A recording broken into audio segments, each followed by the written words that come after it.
একটা প্রশ্ন করি, সালাত তো ফরজ, তাই না? সালাত কি ফরজ, সালাত তো পড়েন, দাওয়াতটাও যে ফরজ, কোন দাওয়াত দিয়েছেন আপনি?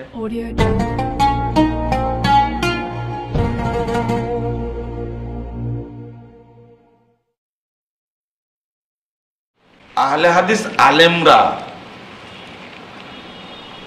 যত কাছে জনগণের, কিন্তু বেদাতিরা এই মোল্লারা তত কাছে না।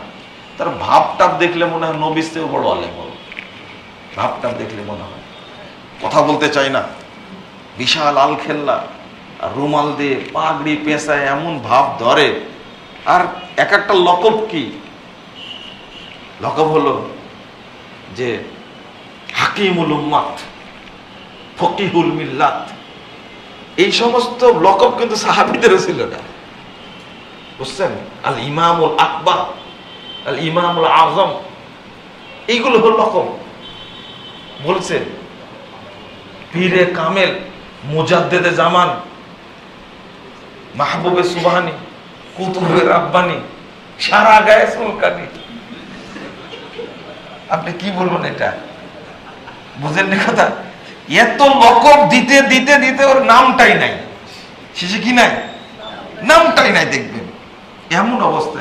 কেন ভাই এত তোমার মানে লকব কিসের এত?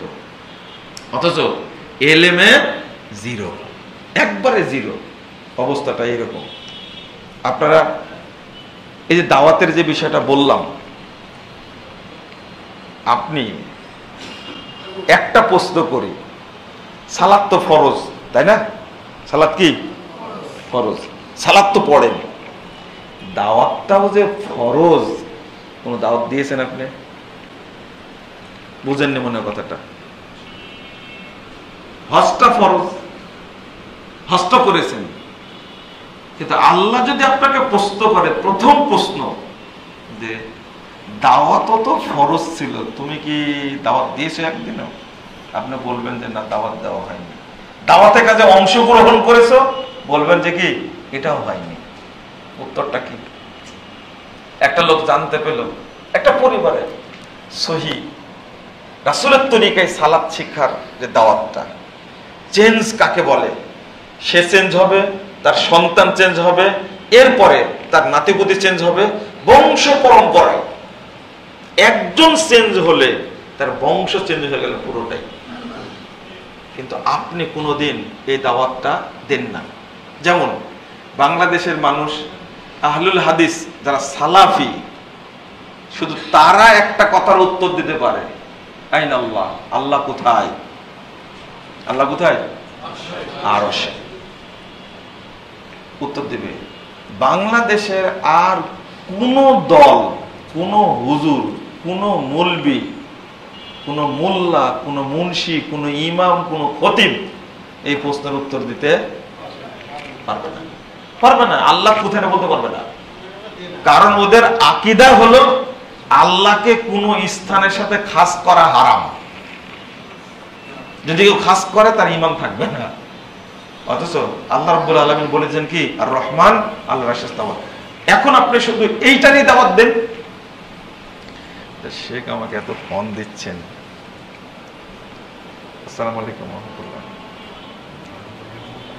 শেখ না, শেখ আমি আপনারই মসজিদে হালাকায় আছি, আলোচনা করছি। শেখ শেখ বলেন, একটু বলেন। আমি তো ধরেই ফেলেছি যখন। কি যেন বলছিলাম মাঝখানে? আচ্ছা, একটা দাওয়াত শুধু, যে আল্লাহ কোথায় আছেন? আরশে আছেন। এটা যে কত বড় দাওয়াত! যারা এটা বিশ্বাস করলো তারা মুমিন হলো। আর যারা বিশ্বাস করে আল্লাহ সর্বত্র বিরাজমান, তারা মুমিন না কাফের? কাফের। যারা বিশ্বাস করে আল্লাহ নিরাকার, তারা মুমিন না কাফের? কাফের। আল্লাহ সম্পর্কে এই খারাপ আকীদা মক্কার কাফের মুশরিকরা করতো না। কাফের মুশরিকরা বিশ্বাস করতো আল্লাহ কোথায় আছে? আসমান জমিন কে তৈরি করেছে? আল্লাহ। কিন্তু এই যে হিন্দুয়ানি আকীদা আমাদের মধ্যে ঢুকে গেছে, এটা কত বড় দাওয়াত! আমাদের হ্যাঁ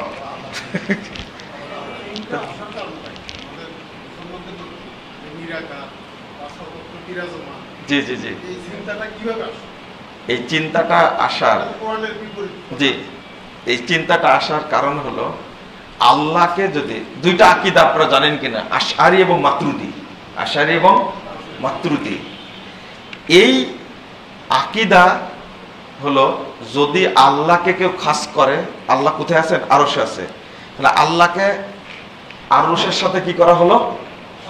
একটা এক জায়গার সাথে কি করা হলো? সম্পৃক্ত করা হলো। এখনো বলছে এই রামছাগল গুলো বলছে আল্লাহ নাকি আরশে আছে।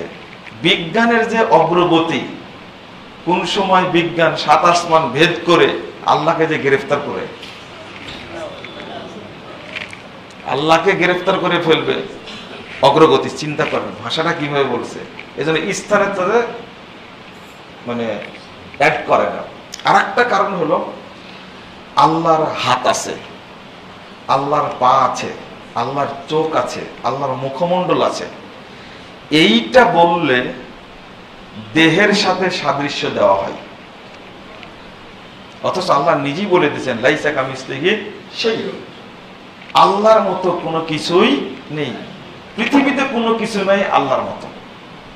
ইয়ালিকু বিজালালি, তার পাটা কেমন তিনি ভালো জানেন, তোর পা আছে। তার চোখটা কেমন তিনি ভালো জানেন, তোর চোখ আছে, কারোর সাথে তুলনীয় নয়। এখন যদি উদাহরণ দিই যে আল্লাহর চোখটা মানুষের চোখের মতো, নাউযুবিল্লাহ, যদি বলেন কোন মানুষ, কোন মানুষ? আমার চোখ আর আপনার চোখ কিন্তু এক না, কাঠটার মতো, বুঝেননি কথা? এখানে ধরা খেয়ে যাবে। তুমি কেমনে বলে মানুষের মতো, তাহলে কোন মানুষ? প্রশ্ন আসবে না? প্রত্যেকের চোখ কি একরকম? তাকায় দেখেন মানুষের একটাও মিলবে না। আবার যদি চেহারা মানুষের চেহারার মতো, কোন মানুষের মতো? মানুষ, বাংলাদেশ মানুষের চেহারা একরকম, আফ্রিকার মানুষের চেহারা আর এক রকম, চীনের চেহারা কি আর এক রকম। এখন বলো তা আল্লাহর চেহারাটা কার মতো, কোন দেশের মানুষের মতো? বুঝেননি মনে কথা? অতএব কোনো কিছুর সাথে সাদৃশ্য দেওয়া যাবে না, কোনোটাই একরকম না। ঘোড়ার পা একরকম, গরুর পা কি? ঘোড়ার পায়ে আঙ্গুল কয়টা? 2টা আঙ্গুল ঘোড়ার পায়ে। চিন্তা করে, ঘোড়ার পায়ে আঙ্গুল আছে নাকি? গোল। আর ইয়ার পায়ে, গরুর পায়ে তার 2টা ভাগ আছে। আপনি মিলাতে পারবেন? বিড়ালের কয়টা? কোনটা? এই জন্য লাইসা কামিসলিহি শাই, আল্লাহর সাথে কোনো কিছুর সাদৃশ্য নেই, স্থির করা যাবে না, পরিষ্কার কথা। আপনি যখনই বলবেন আল্লাহ অমুকের মতো, তখনই প্রশ্ন আসবে, আসবে না? কারণ সব একরকম না, আলাদা আলাদা।